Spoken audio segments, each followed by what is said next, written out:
Welcome to the Genius Factory. Enjoy the video.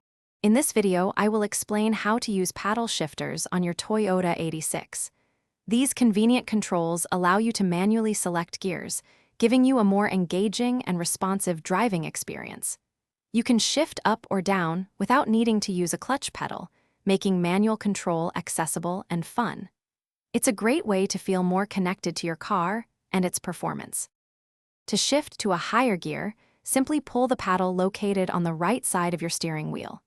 You'll typically want to upshift as your engine RPMs increase, usually around 3,000 to 4,000 RPMs, to maintain smooth acceleration and optimize fuel efficiency.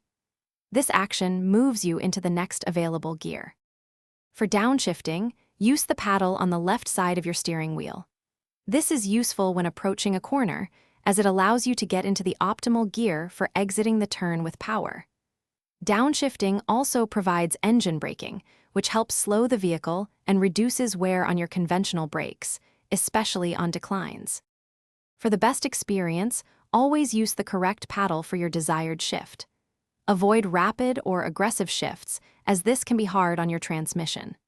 It's a good idea to practice using the paddle shifters in a safe, open area to get a feel for their response and timing. Enjoy the enhanced control and fun driving experience. Thanks for watching. If you found this helpful, don't forget to like and subscribe.